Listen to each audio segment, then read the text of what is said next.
public transport is a very huge industry in our country. But even those, they have leadership. They have their own leadership, but they have associations. So where such exist, that's when you could reach out to them for potential cooperation. Where there is no leadership at all, and that's when now we get to community leaders, like Natalie was mentioning, that each of these people, they stay in a village. They have a town or a parish or whatever they are staying in. So that means person like the village chairperson is the best person to reach to them, and the religious leaders and things like that. So oftentimes when you're planning for cooperation or even outreach, for my case as a researcher, when I'm categorizing stakeholders, I always add religious leaders, cultural leaders, and community leaders, because those get down to the very person at their homestead. Is this village chairman or chairwoman that will know where so-and-so stays, how many children they have, what kind of help they need, things like that. So the informal sector that is organized, you meet them in the organizations. That is not, then you reach them through their community-based leaders. Yeah, thank you. Yes, Ian, I have contribution and questions. For contributions, this is very important issue regarding the cooperation and the communication between the government and the private sector. If we think as a bird's eye, we find that what is the most important advantage of the governorate? I think it is the authority. And on the other side, what is for private sector? We found many things. First, very important is money or financial aid. Number two is the business management. Most of the private and successful private sector should be perfect in the management of these organizations. And maybe new technology and R&D. Sure, it is more advanced than that in the governorate. So the governorate only has the authority, and the private sector has many advantages, as I mentioned. So we need this cooperation. And we would like to inform the governorate about the benefits from the private sector. But the question is that, who should take the first step? Who should take the first step towards another? I have experience to solve something like that in project I conducted since 5 years ago. This very simple project. The aim of the project to train our field veterinarians who go to the poultry farm to collect samples for avian influenza diagnosis, to train them about how they donning and doffing the proper PPE. And when we, in the planning stage of this project, we found this problem, which is mistrust. Mistrust between these veterinary or field veterinarians, which represent the governmental side, and the poultry farms, which represent the private side. So we try, indeed, when we making planning, we change our objective to be the first and very important and overarching goal is that to build the trust between the field veterinarians and the poultry owners. To do these, we find that the answer of my question is that the governorate should take the first step. So we make training of the veterinarians to enhance their capabilities, to let them capable of provide services, free services, for the poultry owners and the workers in the poultry farm. So they give them basic knowledge about the poultry diseases, vaccinations, and decontaminations, and for themselves gives them approach about the how bio-risk management generally, and how to donning and doffing and hand-on training for the donning and doffing of the PPE. But the result is very good, relatively is very good, because these field veterinarians go to the farms and talking with the owner about, oh, this is windows is broken, we need to make this. This vaccine is not suitable for this area. This vaccine is suitable for another. So, and you cannot use this type of disinfectant. This is not working here. This is rapidly decontaminated, etc. So they give advices for the private sector, so build the trust. Although this is very short and small project, but I think can answer some of the question or give an example of how we can make the trust and overcoming the mistrust between the private and the governmental sector. Thank you so much. Thank you very much, Dr. Ali, for that contribution. And Samira says she agrees with you. The other thing I want to add to building trust is communication.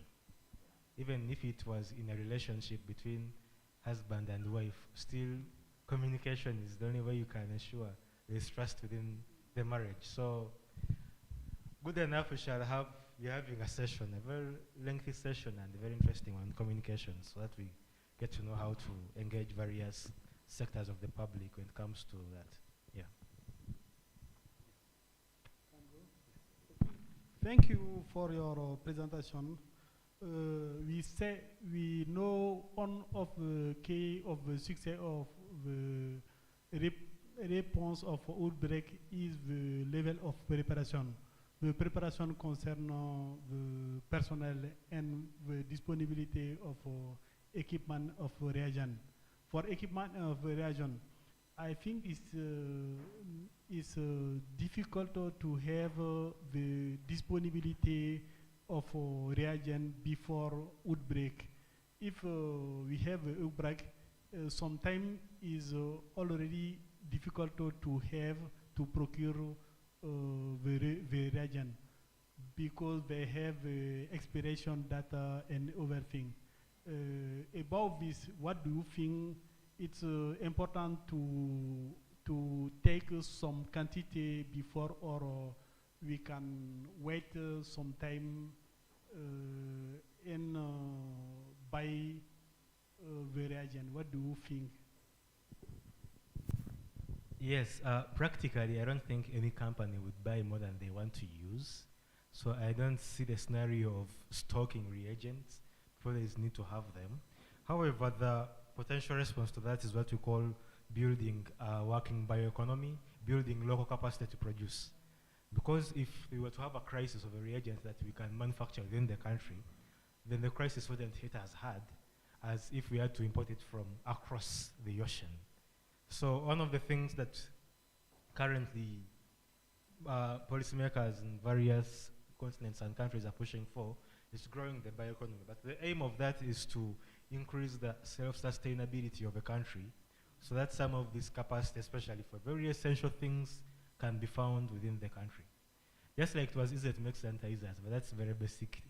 Not very basic, but simpler technology than making vaccines. So if we could have that capacity of also making vaccines, either in the country or in the region, let's say like Northern Africa, if you have it in maybe Algeria, that means Egypt can easily get the things from there, Libya can easily get them. So that's what we are looking at when you talk of growing the bioeconomy.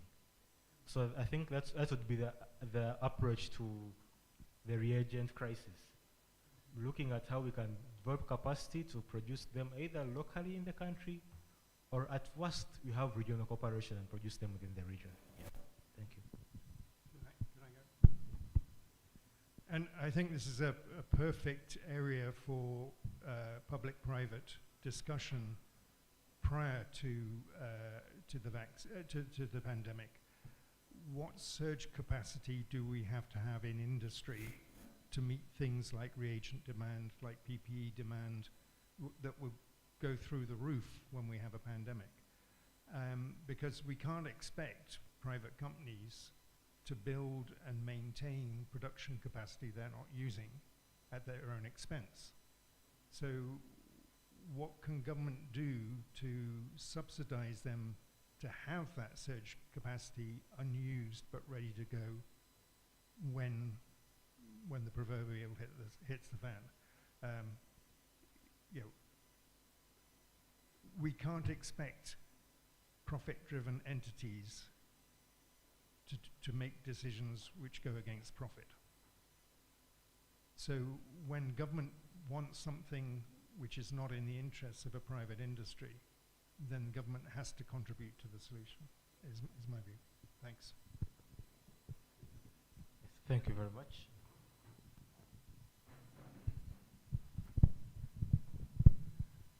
Thank you for your great presentation.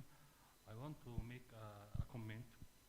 During outbreak of COVID, community lost or prevent interact with private company. So because communities feel the vaccine or prevention as a project for income or more income. But govern different countries not cover this problem or dealing with how to prevent this feeling of community. This has a great effect on biosafety and biosecurity during outbreak. Many people refuse to take a vaccine. The budget is a project, not a safety measures or way to overcome the COVID. So we must look in this link. The emergency actions, not a project, not increasing in income of private companies. Okay, that's a big problem. Contribution for reagent and maybe with a laboratory, material you need for diagnosis. You can use, if you know the epidemiology of the disease, I think you can use the data, to know what you will need to face, the disease in terms of the need of reagent and other things. And the second thing is, I don't think if you look, our countries have the capacity individually to develop, capacity to face the need, to go against, some large epidemic or pandemic. Looking for a regional solution. If you say you think every country have to develop industry, to have, his own need, it will be difficult. But if you go regionally, we have regional politics. I think this will help much more. Yes, thank you very much. Regarding the region, I'm hoping Dr. Ali may have some good news for us from the CDC. Those regional centers of excellence that the Africa CDC wants to create, do they have capacity to develop some of those things like the vaccines or other therapeutics that could be useful in a response?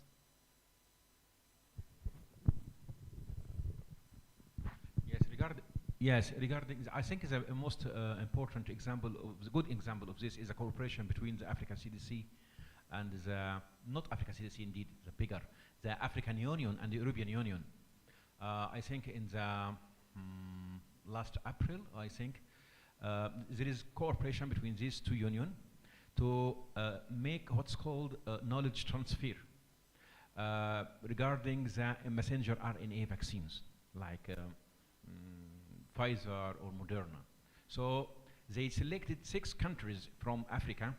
One of them is Tunisia, and the other is Egypt and Senegal, Nigeria, as I remember. So 6 countries of Africa will get this advantage of transfer knowledge to building capacity and improve the ability of the continent to produce the countermeasure generally and especially the vaccine, because COVID-19 throws a light about for these very important gaps in Africa. So I think this is good and we are in the right way for this. Great, thank you very much. Do you have any questions or comments online before we move on to the last session of the day? All right, thank you very much everyone for contributing to that session. I would like to introduce our last session.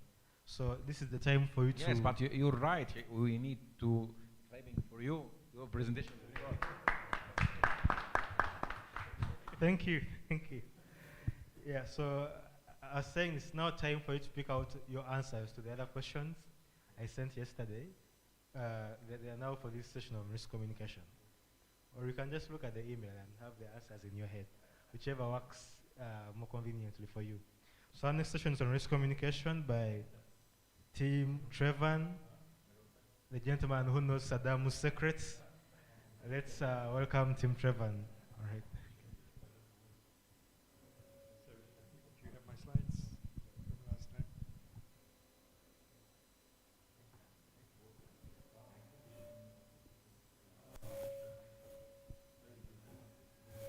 So we're going to start off this session with getting some answers from you, and from your own experience through the COVID pandemic, to try and tease out some lessons for communication and how we can do public communication better. And while Ian's pulling up my slides, just want to add a little bit to that last discussion. Magid, you said that there's an issue of trust with the COVID vaccinations.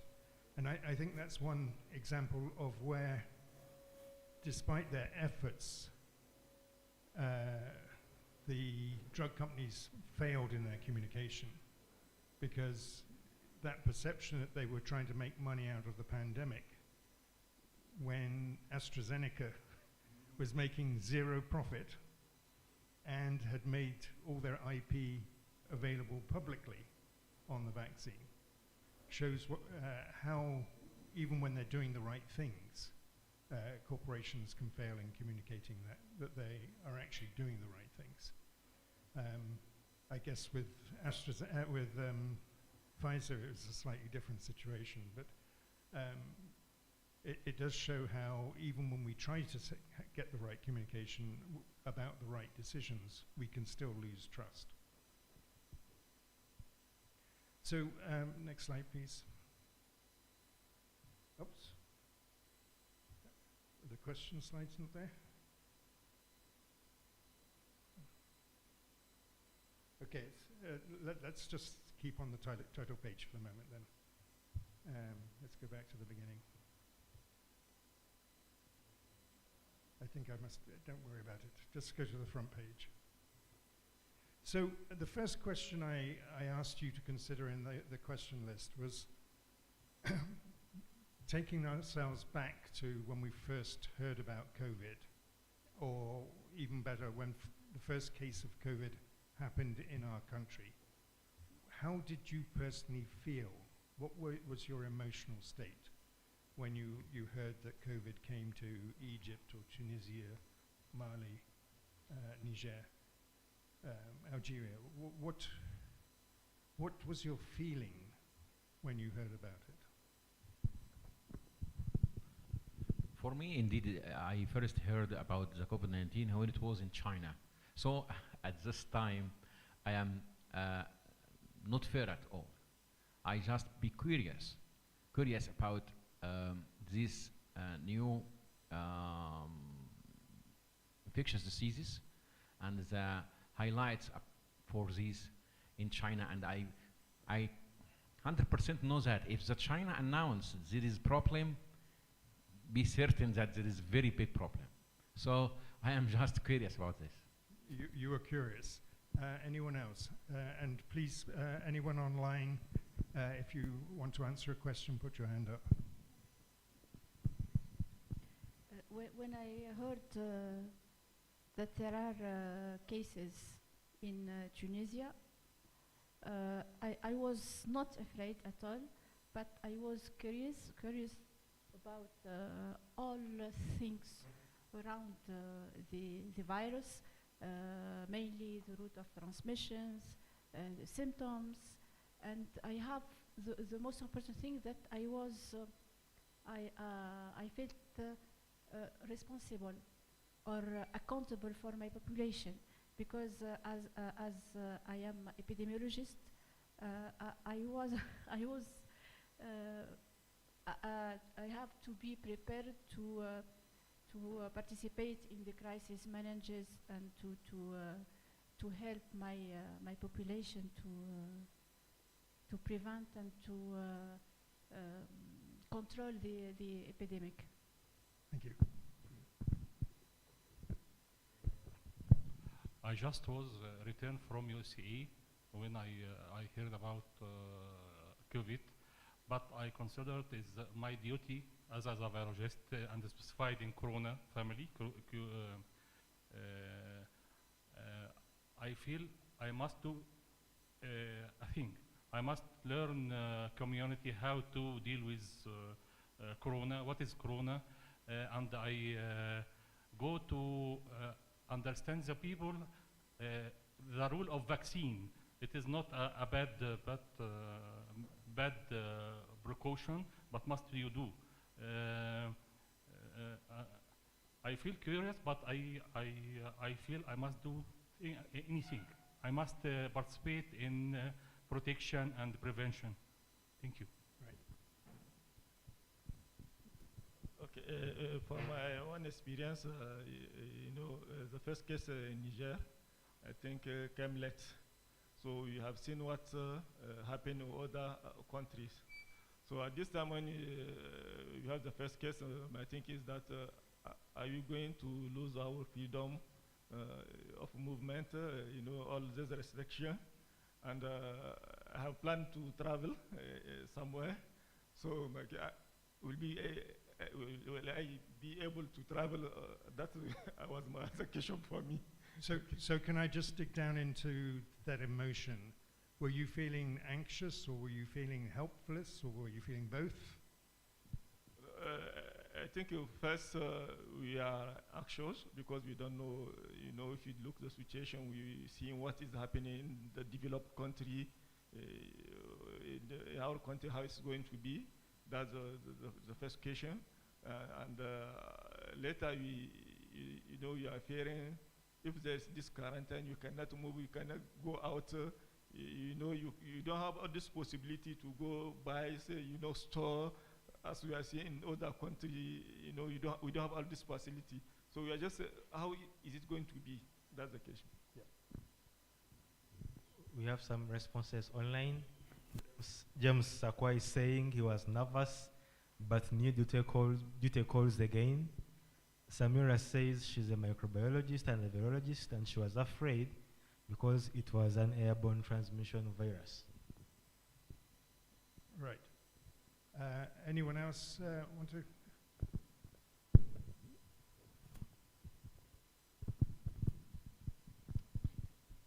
When I first heard about COVID-19, I was so scared because it was a whole new virus.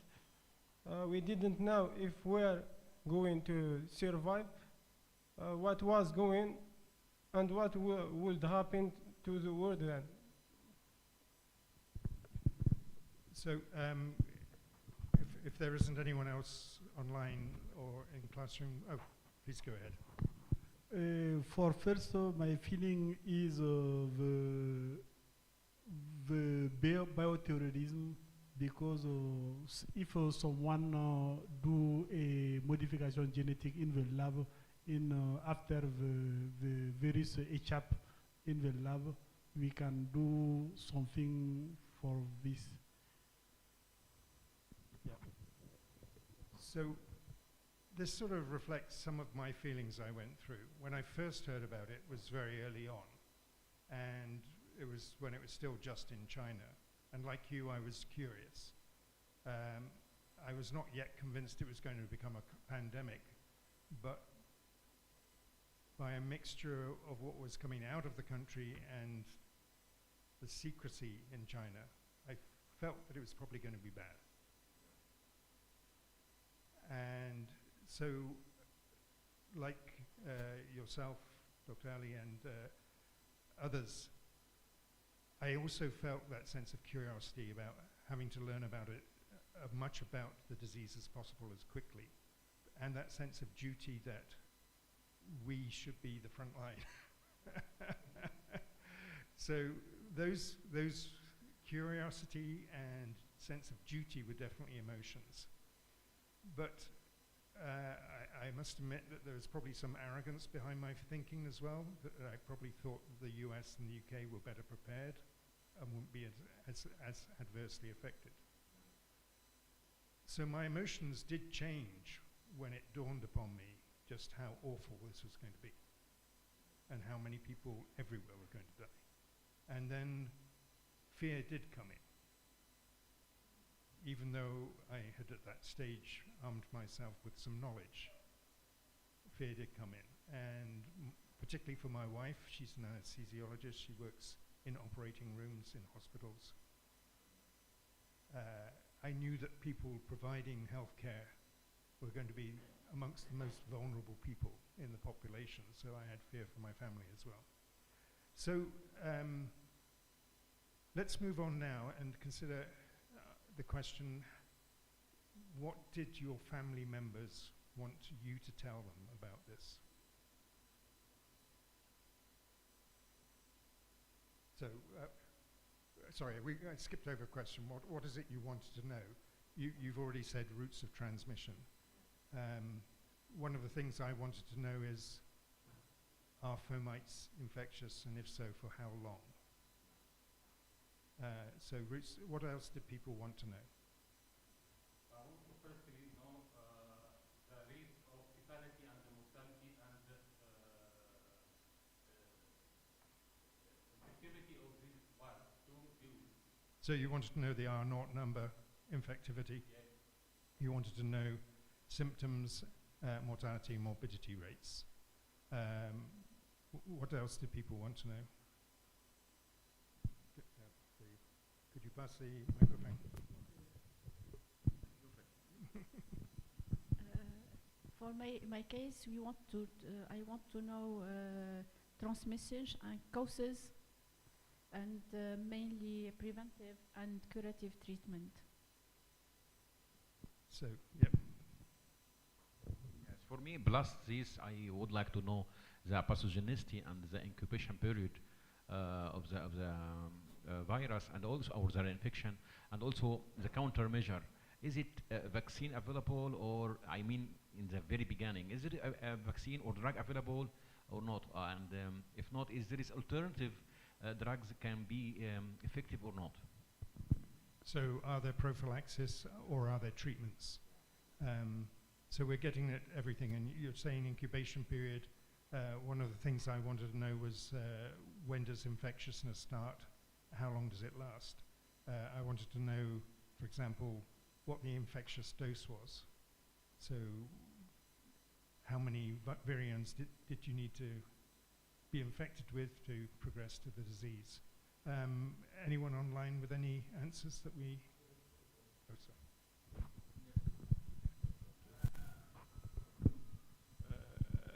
For me, I have another question because you have coded about the symptom. You have COVID symptom, cough, and all of that thing. But also you have, normal influenza that people, have, that we know.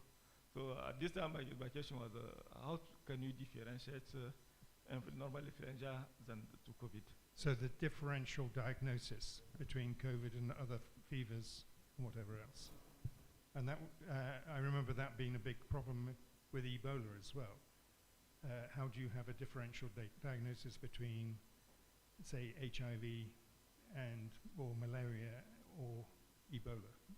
So getting a differential diagnosis agreed upon at the global stage early on, so that we, the responders, know how to make that differential diagnosis. Anyone online want to say anything?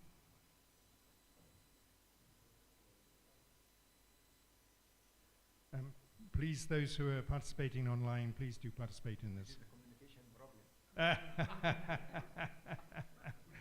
Well, let's just, as you've raised that, let's get to this. So there are different ways we can communicate. We can do what we're doing, which is in person. That is the richest form of communication, because you're not just hearing my words, you're seeing me. You're seeing all of my body language. You're seeing my presence even. How am I standing? What's the aura I'm giving off? I'm giving you all sorts of clues as to what I'm meaning and how I'm feeling towards you that do not come across in the words, but they come across visually. That's the richest form of communication. Next richest would be video, where you're not in the same room, but you can see the other person. Then telephone, where you can hear the voice. And then we get down to things like written letters, where we have time to write considered language with nuance and everything.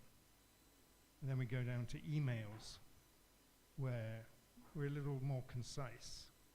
Then we go down to Twitter.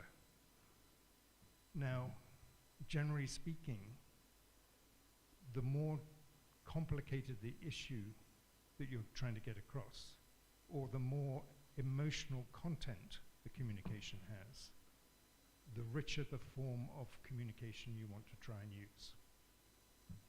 So if I need to talk to a colleague about their performance, I should never do it by email. You want to have that face-to-face meeting, because that is the richest form of communication. And you know that that's going to be an emotionally charged discussion. So where emotions are involved, you really want to be that face-to-face meeting. Anyway, that's something about communication which is not in the presentation, but thanks for raising that. So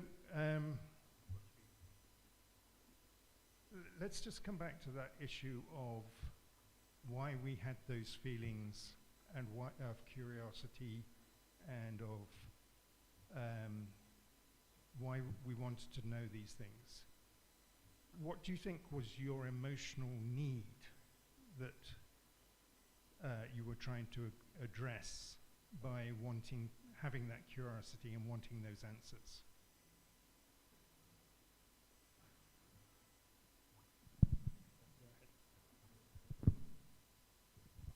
I think this depends on our culture or our background.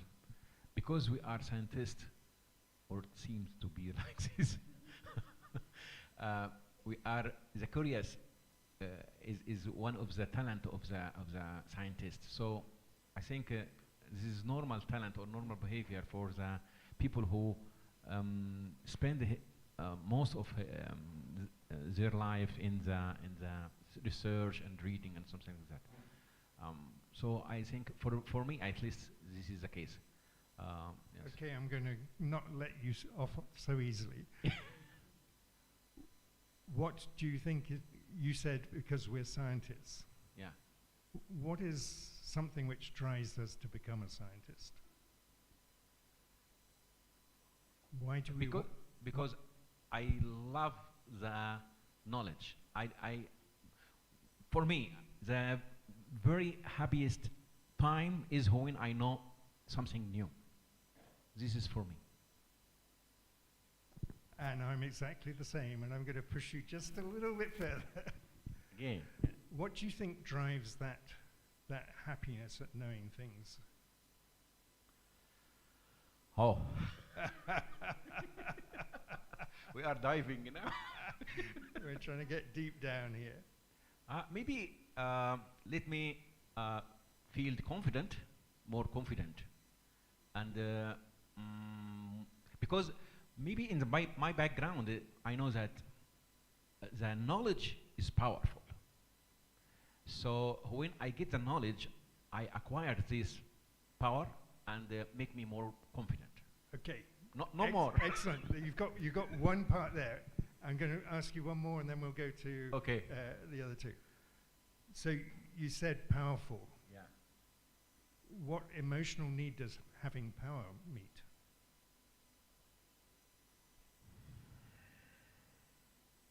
Really difficult. I don't know. You mentioned anxiety and helplessness. Having knowledge helps us address anxiety and helplessness. Please, if we can go there and then. So for my case, I was curious because there are a lot of unknowns and uncertainty around the virus, around the routes of transmission. And when there is a lot of unknown, we are anxious, we are we can evaluate or assess the risk, and we put the risk at the high level. When all is unknown at the beginning, there are a lot of unknown around the virus, the origins, the transmissions, the symptoms. Each day we discover another symptom, and I think that being curious and searching information, scientific evidence could satisfy this certain of curiosity and help us to be more confident and trust in our position and our ability to manage the crisis and to help others. Yeah, human beings hate uncertainty.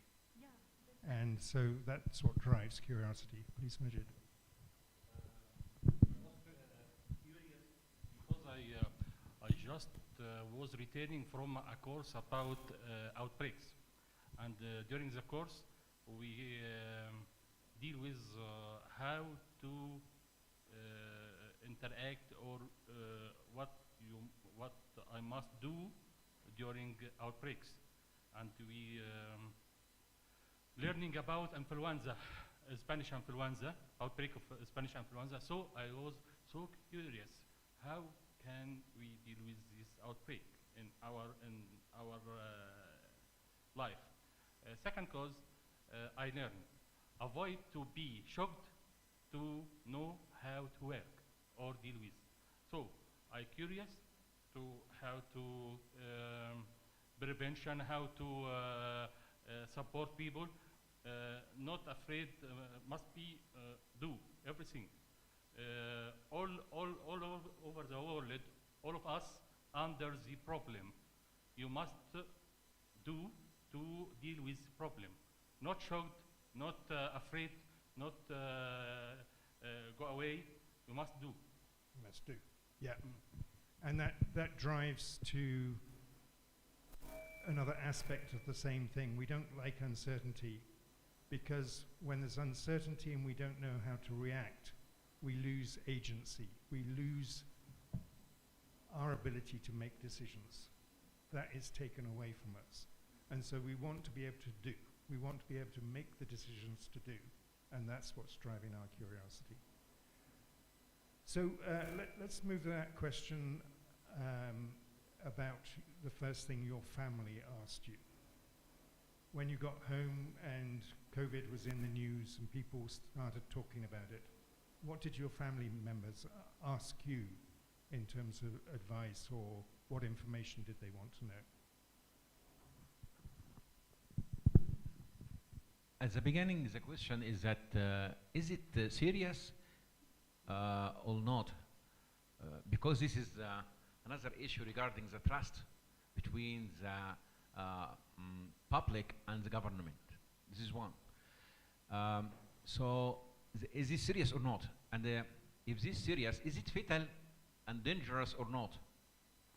And third, how can we protect us from this disease?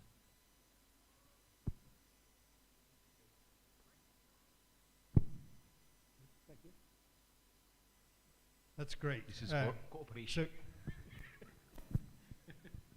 So we talked about trust as being communication.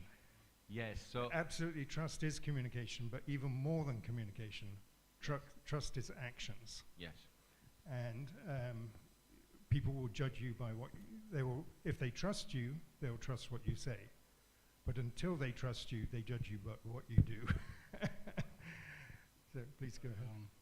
My family, the first question, if they're right, how we can avoid infection, how to save our child. As my wife is a doctor, she was so afraid for my daughter and my son, and she knows that I am know about corona. So is so afraid, so nervous. How we afraid? How we can avoid? How we can get away for that? How we can protect? Is the vaccines ready? Is the first questions, and then this distributor for my neighboring and my colleague the hysteric problem. The same problem. They want to know how to protect.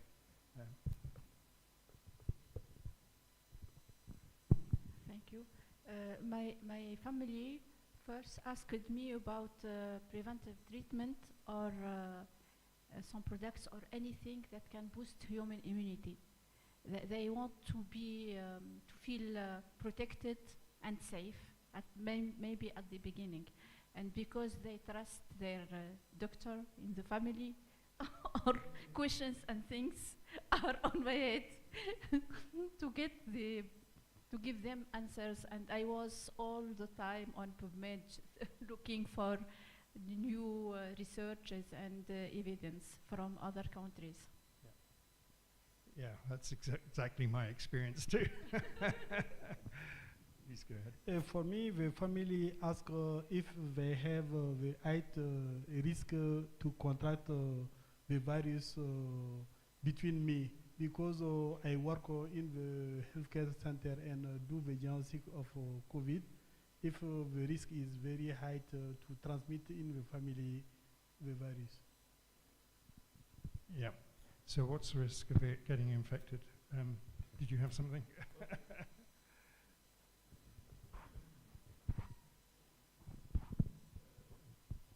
I know that during this period there are a lot of, if you can call it, fake news on social media. So most of the time, my family member, when they hear a video on WhatsApp or something like this, they will come and ask me, something they say that you can drink this stuff or to protect yourself. Is it true or something like this? So that's mostly the question, my family were asking me at this time. Yeah. Yes. And we saw that same sort of thing in a slightly different context in Nigeria in the Ebola outbreak. People would go to sources they trust. So if they had a doctor in the family or someone like us in the family, they would go to them. But if they didn't, they would go to other sources, maybe the church that they went to or the mosque they went to, and they'd seek advice from the church or the mosque. But they go to those sources they trusted for the information. Please go ahead. For me, my family member were too curious about how did this virus. My family member were too curious about how COVID-19 was transmitted. First one, and about origin, they wanted to know how did this virus suddenly appear. Yeah. So yeah. Addressing the origins and why we're faced with this. Ian, do you want to go ahead? I just want to read the comments online. James says that they were all asking if we shall survive, and they kept verifying whatever they read. Yeah. So a very fundamental question based on fear. Are we going to survive? How do we protect ourselves? What sources can I trust? These are basic questions that our family and our work colleagues are going to ask. So let's just go to the last question now. What in your scientific community, with your work colleagues, what things were you looking to the public health sector, including the private sector, the pharmaceutical sector, vaccine production, research into vaccine production? And let's think of the time before BioNTech announced that they had the vaccine. What were you expecting public health authorities to do and to announce to the public? What were you expecting?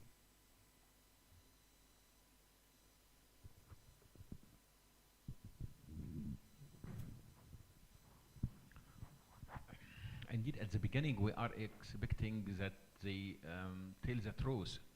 This is our expectation, but our perception is different than this. Regarding if you would like to expand the view till the vaccine production, the vaccine production is the private sector. So for me, I have good experience in this field, so I trust in this field.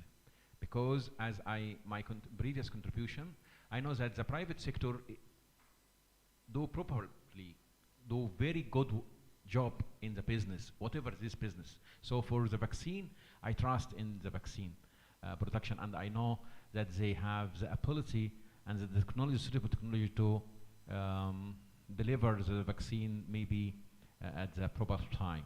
Right. But indeed, they exceed our expectation regarding the messenger RNA in less than 1 year. So this is my perspective for this. Yeah, thank you. Anyone else want to add something? Anything from online?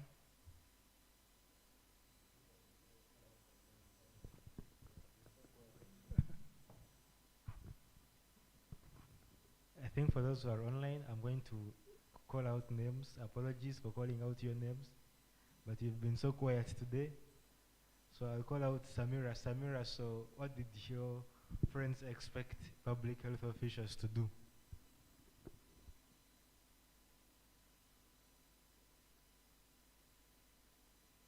Yes, Samira, can you hear me? Yes, Samira, unmute.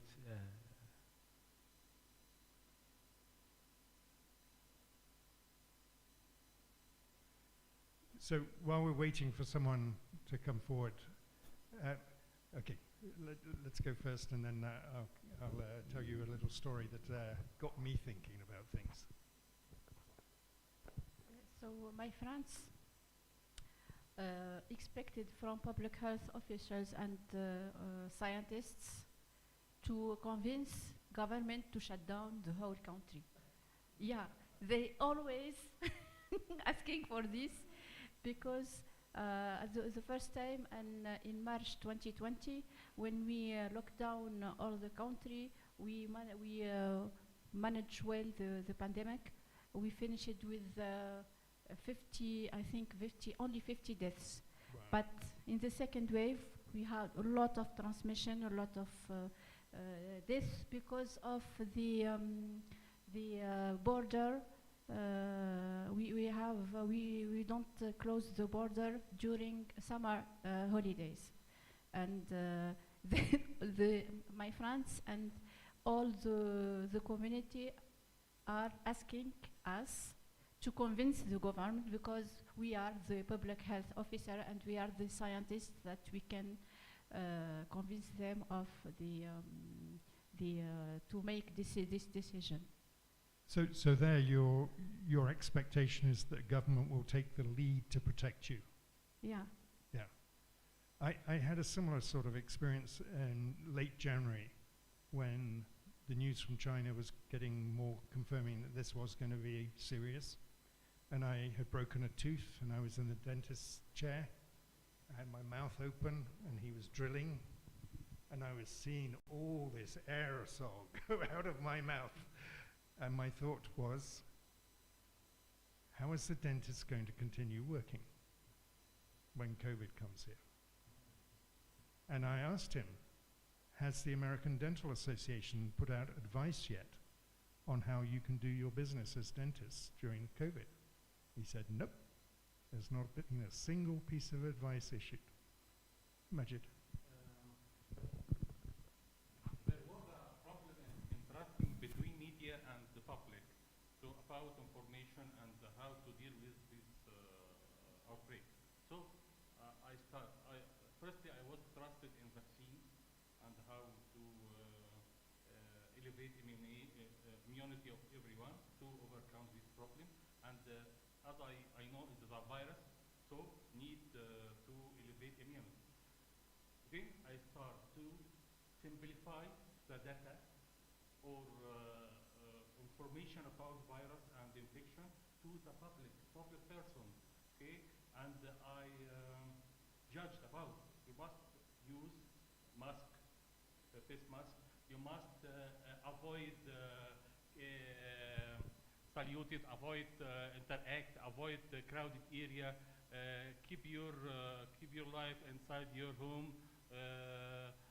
Avoid communication these days, and facilitate how to deal with that, to get rid of that is the problem, but with the support of each other and the interest in other person and in God, we can go away of that. And I start firstly by taking a vaccine. First one, take a vaccine to learn how I apply on myself. So, not afraid. Try to do. Is the good method, okay? And understand what's about treatment, preservative treatment. Vitamin C, zinc, all of that is a preservative, not exactly treatment. Avoiding and the preservation is the best. Right. Okay. Thank you. So that's an important component, is simplifying the message. Don't make it so simple that it's wrong, but you want to get it to be simplified. If you're interested in really digging deeper into communications, there's a very good book, and I'm blanking on I think it's the title's Make It Sticky. In this context, what they mean by sticky isn't whether it sticks to your skin, it's whether it sticks in your brain. Is the message memorable enough that you hear it once or twice and it's stuck in your brain? So one of the things I was doing early in the pandemic when I was traveling around was looking for how people had simplified the message and looking for the stickiest examples of messaging, because this is a key part of getting the message across, is finding something which makes sense to the public and is very easy for them to remember. Ian? Yes, I'd like to read out online comments. Samira said that they wanted assuring that the communication is proportionate to the risk. And then Sandra Agwandeze says they kept asking for clarification on any information that they would hear about COVID. They expected scientists to come up with an immediate vaccine that would completely wipe out the virus to prevent further spread. Yeah. So very high expectations there. Expectations of good, clear communications, giving certainty, giving a sense of security, and then, as you finished up by saying, a vaccine which will completely wipe out the virus, which of course we now know is never going to happen. So, unless there's any further comments, what I'd like to do now is to go to my slides and see how what we've talked about, what you have lived and experienced, can be distilled into some simple lessons for how we do public communications. So the very first one, you said people went online and watched YouTube things. Social media. The first thing public authorities have to do when there's a public health crisis is fill the space.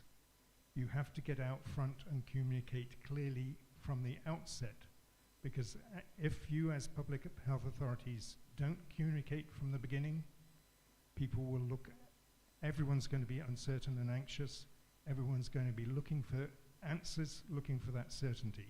They will go wherever they can find any answer, regardless of whether it's a good answer. So the very first job of public communication is to be there at the beginning, communicating from the beginning, and filling the communication space. If you don't speak when people are uncertain and anxious, they will fear the worst. And then you get behaviors which come from fearing the worst, which will include things like panic. So what you want to do is to the best of your ability, address these issues. Provide the answers that you can, that they're seeking to get answered, and to address their sense of vulnerability. so that they don't then become vulnerable to listening to charlatans who will tell them that if you drink this elixir and you pay me $200 a bottle for this elixir, you will be safe. As we've all said, trust is absolutely key to this. We, as scientists, we start with a certain amount of trust. As doctors, you have a certain amount of trust. We can only keep the trust if we always tell the truth. We will only keep the trust if we show ourselves to be competent. We've got to manage expectations. The last intervention from the online participant showed expectations which were too ridiculously high, that there would be an immediate vaccine which would completely wipe out the virus. So you've got to manage those expectations. You've got to provide hope and assurance, but at the same time, not promise what you can't deliver. You've got to admit mistakes when they happen, but explain why those mistakes happen, to show that it's not through incompetence, it's just because the situation's complex and we don't know the answers yet. So admit mistakes, but explain why the mistakes happened. Simplify the message so the public can understand, but don't oversimplify. Don't say this is going to be solved easily if it's not going to be solved easily. And then update the public regularly. The then governor of New York had daily briefings with his entire public health team.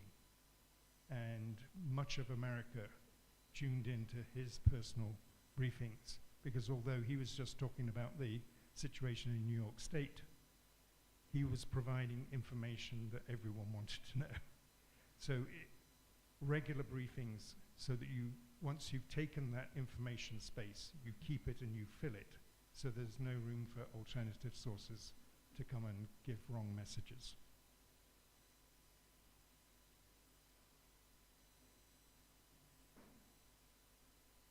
Now, the reason I focus so much on emotions, the emotions behind your reactions and those of your family and colleagues, is that emotions are what drive us to do things. And emotions are what give us that sense of risk. There are 13 well-known factors which make it difficult for us, or cause us to either overestimate or underestimate the risk we face. So trust is the first one. If we trust a source and they say the risk is low, we'll believe it's low even if it's not. Whereas if we distrust the source, we're always going to overestimate the risk that they're telling us about. Risk versus benefit. If Monsanto gets all the profits from making GMO crops, but the public bears all the risks of eating those crops, then people are going to overestimate the risk of GMO, because the benefits are not going to the same place as the risks. Control. This goes to the issue of why we have curiosity and why we hate uncertainty. We want to have control of our situation.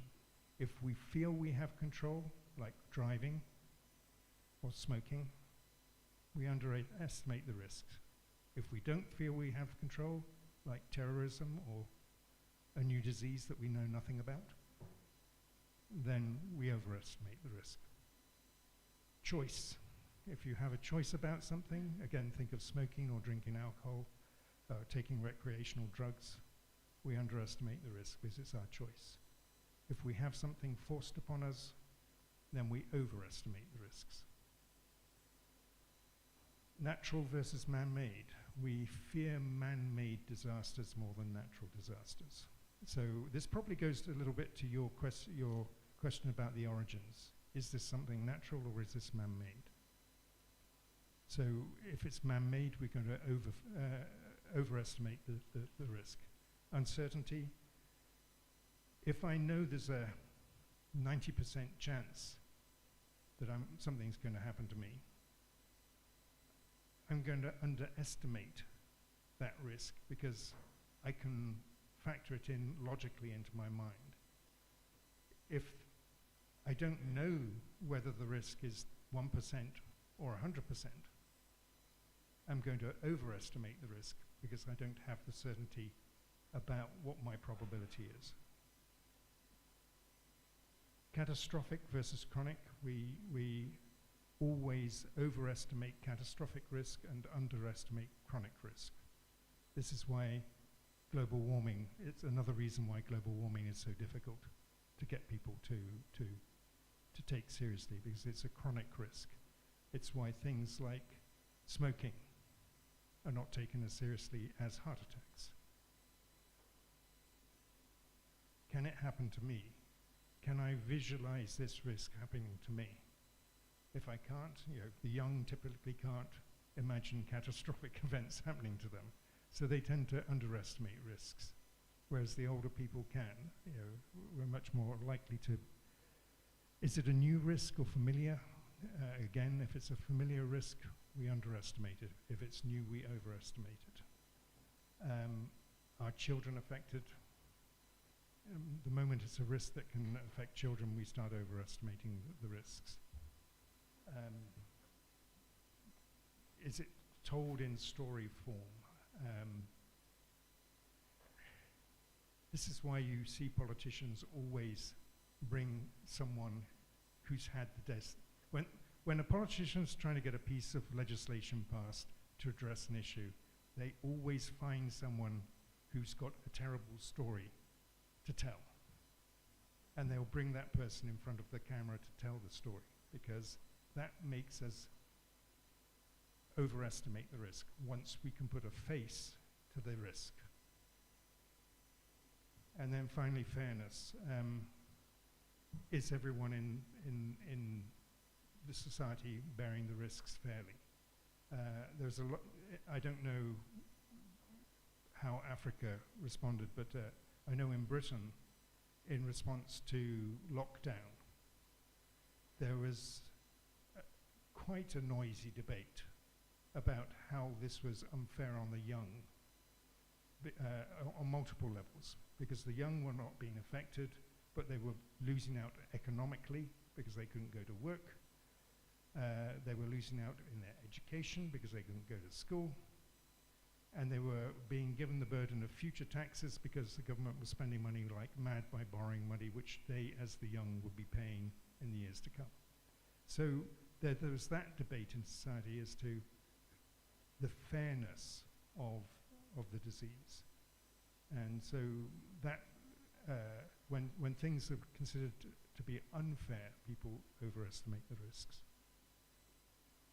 If you're interested in diving deeper into this, here's the reference.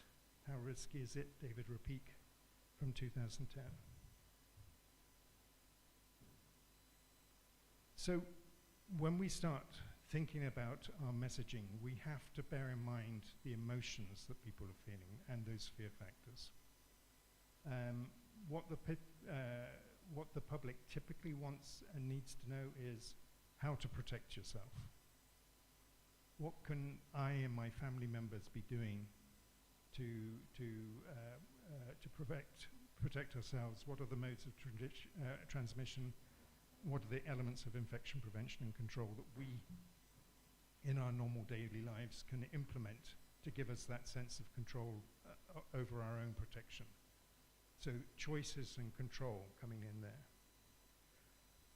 How can we diagnose it? What are the symptoms? Again, getting rid of uncertainty. If you know what the symptoms are, then you have more knowledge about your current health situation. What to do if a family member or a neighbor gets ill, who to call when someone gets ill, what to do until help arrives, and how to decontaminate your house once the illness is over. So the message needs to address both the emotional concerns and the needs. And this really gets to the heart of what we as public health authorities need to be doing. What is the threat? What do we know about the threat? What do we not know? What are we doing about what we don't know? And what sort of timelines do we have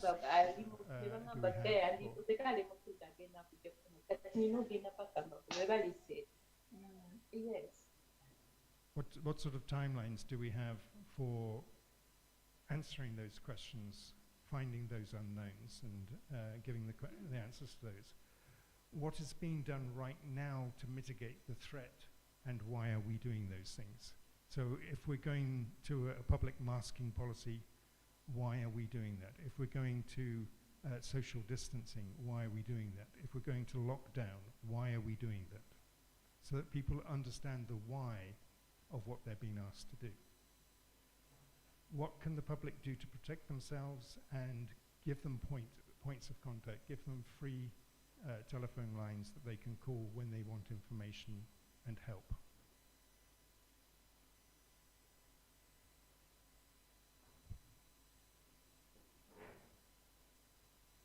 So in crafting the message, first thing you want to do is to find out what the experts think that the public needs to know. Then you want to do what Natalie was talking about this morning.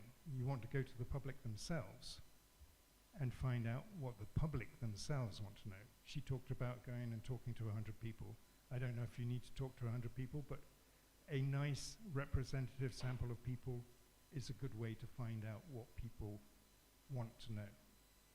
And once you've found out what they want to know, what they already know, what they don't know, and what they want to know, then you're in a position to start crafting the message. And the message should combine both what the public want to know with what the experts think they should know. Now, the reason why you're doing this, and in your message you don't want to say this is what you have to do, is because what we're trying to do is to motivate the population to have safe behaviors during the pandemic. And that motivation has to be self-motivation. If you want to have very widespread public compliance with your public health policy, you cannot rely on policing. You've got to get your population to want to do it. And the three most essential components of self-motivation are autonomy, mastery, and purpose. The purpose is why we say the why. Why are we asking you to do this? Because they can then understand the purpose. The autonomy is that they get to choose how they do it. So you're not telling them what they have to do.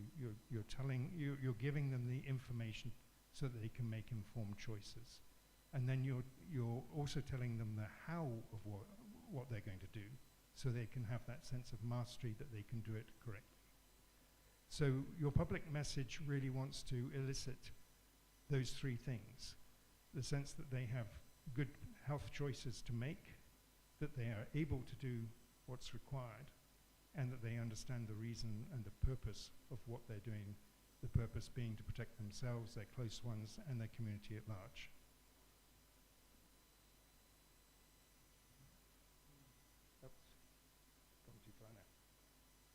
Now, there is this thing called cultural cognition. As scientists, we seem to think everyone should be driven solely by facts. That would be lovely, but it's not the case. People we are a storytelling species. We tell ourselves a story about how the world works. That's what I call our internal narration. It's the story of how the world works. And we've created this story from our earliest days, through our lived life, through our family, through our culture, through our national culture, through our experiences. And we tend to formulate views about what dangers are based on our ideal, that story we tell ourselves about what the ideal society is. And we tend to adopt the views on subjects that we don't have time to fully research ourselves. We tend to adopt views on those subjects from people who share our worldview, who share that view of ideal society. This is why you see the Trump supporters in America absolutely believing every word that Donald Trump says, because they believe that he believes in the same things as they do, therefore they must believe what he says. This is a really key point in trying to get across messages, and you can see that in the States, public health messaging went really badly through the pandemic because it became politicized.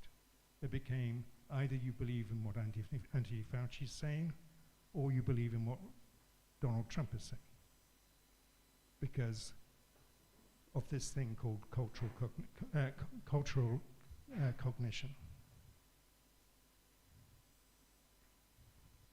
So given that we have cultural cognition, we have to understand that we have to use multiple channels to get across the same message.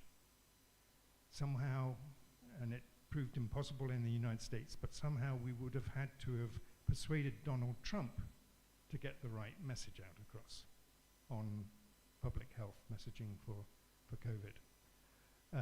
So you've got to consider how you're going to get your message across through different channels, through different spokespersons, through different champions to each of the different cultural groups within your country or your community. And you've got to engage those champions in each of those channels and get them to propagate the message for you. So you will have your public health spokesman up front filling the space saying this is the situation, but then you'll have that message supported by the champions in each of your channels, reinforcing the message and bringing that level of trust and belief to the message. Another way you can do it is if there are very popular soap opera type shows on radio or television, and incorporate the messaging into the plot lines of those entertainment shows. That has been used very effectively in the past for addressing things like HIV/AIDS.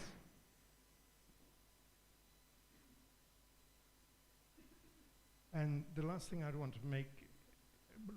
I'd want to make on this communication thing is that we as scientists are often our own worst enemies, because we do have that absolute faith in facts, and we do want to be able to support everything by facts. And that's not quite the way that the public works. So we as scientists, we form our views and make decisions based on things like counting and measuring the number of cases, the costs, temperatures, pathogen loads, infectivity, R0 numbers, that sort of stuff. So we collect all this objective data, and then we try to come to cost-benefit analysis and look for the optimum solution based on our available options. The public don't really make the decisions that way. They tend to be values and belief-based.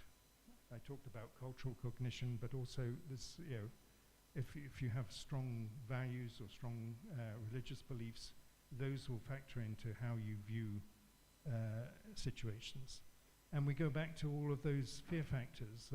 They judge things in terms of fear factors. And ultimately, their decision is made not based upon cost-benefit analysis, but on the sense of dread or outrage. Which is the route of action which causes them least outrage and least fear? So we as scientists have to understand that emotional element. And when we think about public communication, we really have to first understand what are the emotions driving the public reactions, and then think about how we're going to address those emotions in our messaging. So with that I will stop. Any questions? Okay, thank you, Tim, for this very good presentation. Actually, this allows us to understand a lot of things about communication. But we have now this new challenge, what is social media, because you have the official communication, and also you have another communication that it's difficult, to to control, to manage. So my question is, what makes people to accept, thing from social media, from somebody they never know, you cannot trust the source, different culture, instead of believing what is official from their own government. Yes. Well, I think you've asked a question which everyone's trying to answer at the moment. And I think a large part of that is cultural cognition. That, and I've become a Twitter junkie since this Ukraine war situation. I go on to Twitter and I immediately can see from the first few words which camp someone belongs in. They're either in the Russian camp or the Ukrainian camp. And it's amazing that even though this is an area I study, and I myself find myself emotionally reacting to messages depending on which camp someone's in. And that affects my ability to accept data coming from someone whose view I don't agree with. Another excellent book on this is called The Catalyst. It's written by a professor at Wharton Business School. I'm blanking on his name at the moment. But he talks about when we are so far apart in our beliefs, if we believe Western media or Russian media, they're so far apart. They aren't even talking about the same facts. They have completely different factual bases for talking. What we do at that point, because is that there is no overlap. It's just a big gap. Like, if you're talking about the end zone of, or the goal in one end of the football field versus the goal in the other end of the football field, and the two teams they only stick around their own goal place. There's no game because the players never interact. And the best games happen when each team goes up and down the entire length of the football pitch. Well, if you've got no overlap, then there's no communication. And worse than that, we don't just communicate, and we aren't just barred from actually getting to agreement. When we're that far apart, what happens is that we start to immediately reject any facts that someone from the other side brings. And we start to character assassinate the person who brings the facts. And you definitely see this in the US, the number of death threats that Fauci's got from people in the Trump side of the House. It shows that, there's no communication anymore. So what, I wish I could remember the guy's name, but Jonah, anyway, whatever Professor Jonah says, is called, sorry. What he says is we've got to, when we're that far apart, we have to find other things in common. We have to stop that discussion and take the discussion somewhere else so that we can find things in common, and then we can start building trust. And once we've got trust in these other areas, then we can come back to the issue. But if you only stay in the one issue, you're so far apart that not only will you not listen, you'll actually fight each other. So, and social media unfortunately exacerbates that process. Stephen.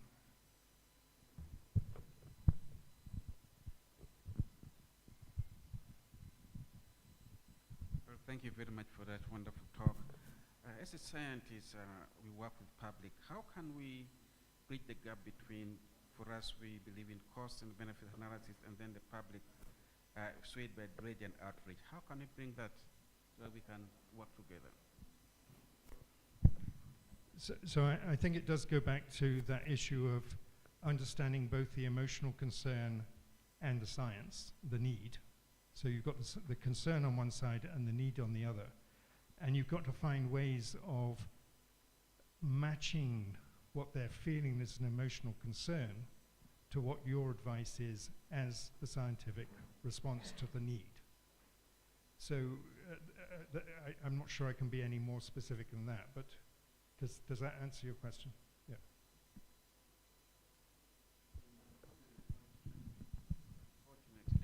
politicians use the rage so that they can just sometimes even overtake in science because of the rage. They use that in their advantage. So, in case you didn't hear it, what Stephen was saying just there is that unfortunately politicians sometimes, understanding that the public responds to dread and outrage, will use that and will inflame the dread and the outrage rather than trying to address it. And that is absolutely true.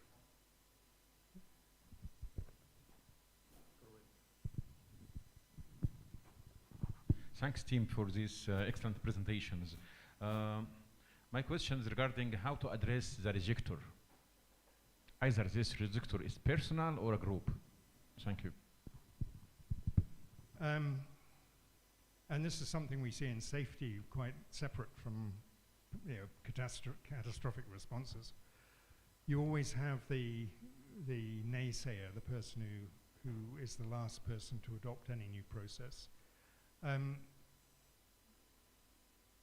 The first thing you can do is to see whether there's another voice they will listen to. See if there's someone who will listen to you, but who they will then listen to. The second thing you can do is to see how you can protect yourselves against them in the meantime. What risk do they pose to the rest of society? What actions can you take to protect the rest of society from them? And it may be that in a very serious case, then you have to take some public policy decisions which limit their liberties based on their refusal to comply. And this is not without precedent. We do have quarantine. I don't know what the situation is in Egypt, but certainly in the US and the UK, if a kid wants to go to public school, they have to be vaccinated. If they choose not to be if their parents choose not to get their kids vaccinated, they're not allowed to participate in public schools. So, this idea of removing liberties based on your refusal to comply is something that has a track record. If it's a small scale one, then one of the things you can use is peer pressure. So you're not relying on you directly imposing your will, but you're relying on those closest and nearest to them who have adopted, have been compliant themselves to either persuade or through negative social interactions to persuade them to comply. The medieval church had the worst punishment in medieval Europe was excommunication. And that's because we're social animals. If you are shunned by your peers because you're doing something which is socially unacceptable, that's a very strong incentive to conformity. I'm not saying that should never be a first resort, but there's a stage before that excommunication where people don't like to be isolated, they don't want to be on their own, they don't want to be the only one doing a particular thing. If you manage to persuade a sufficient critical mass of people to do the right thing, most of the time the stragglers will come along eventually.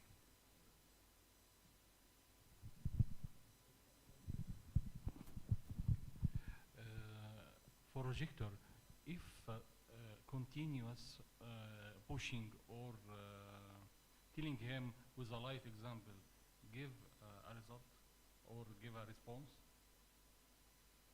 Sorry, could you for rejector in rejector person. Will it always give a response? No.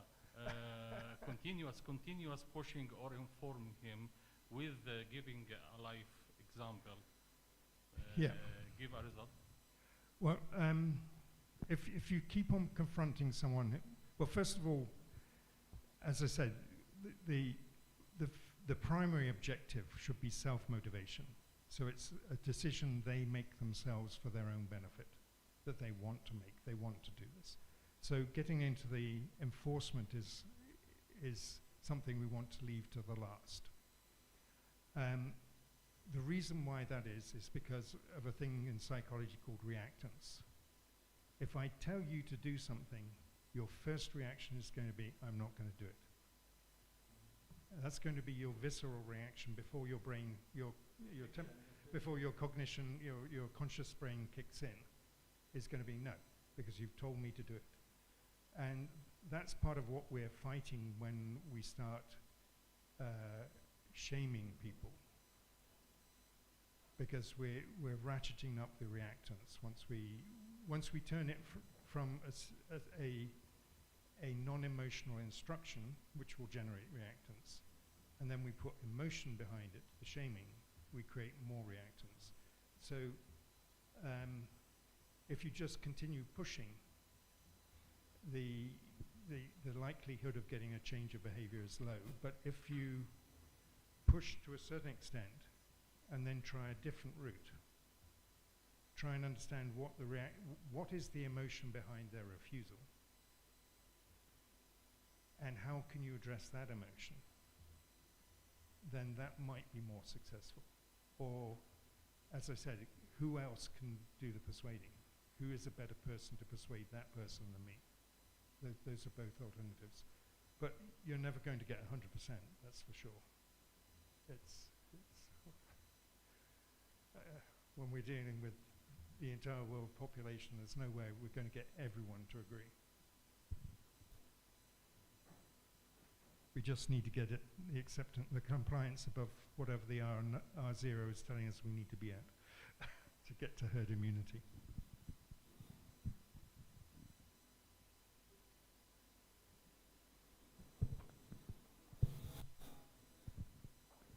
Any other questions, physical or online?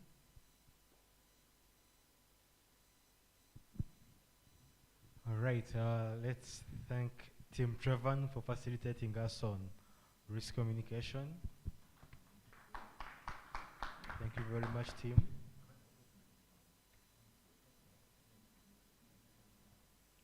That brings us to the end of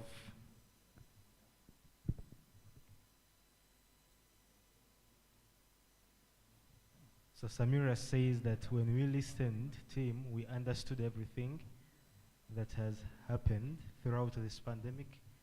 Excellent reflection. All right, that brings us to the end of the second day of our pandemic preparedness workshop for Northern Africa. I think we are doing well so far. Very great engagement, though today I feel like the online community was exhausted from yesterday's engagement, so today they have been quieter.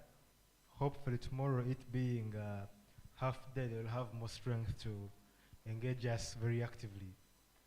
So I'm going to quickly run you through tomorrow's program. As I've mentioned, tomorrow is going to be a half-day program. We'll start at 8 a.m. with a recap of today's proceedings. I'll still ask questions as I've done today, and I'm hoping this time around you shall have the answers.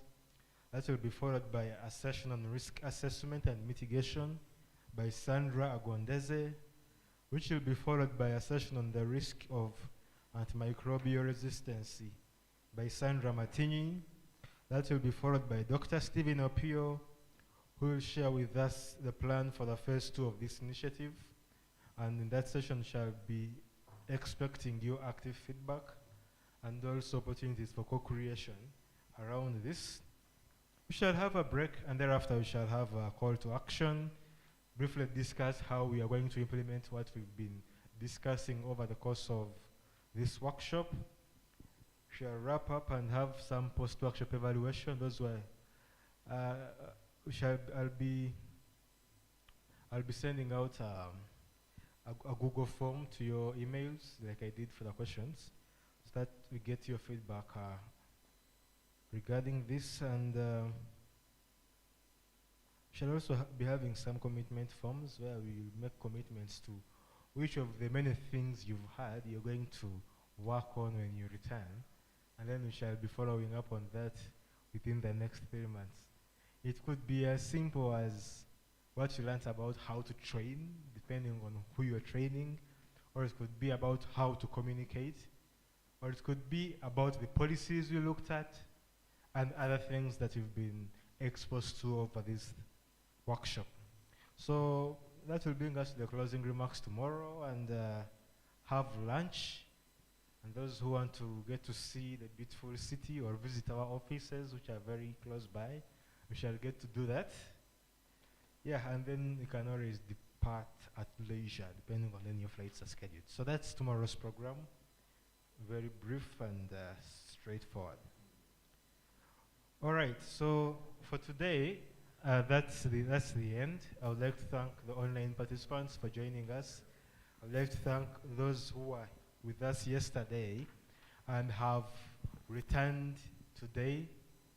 For the case of Uganda, I understand internet bundles are not cheap, so that is really a very huge sacrifice. But also sacrificing all these 9 hours to be online and listen to us and comment and contribute. That's a very powerful show of commitment to advancing biosafety and biosecurity in Africa. I would like to thank you and wish you a good evening for those who are in that time zone, and a good morning for those who are in the other time zone. That's all for the online community. We'll see you again tomorrow. Thank you. Nice evening. Thank you very much. Bye-bye. Bye. All right, so that marks the end of day 2. So for today, what we are having, I really don't know who has the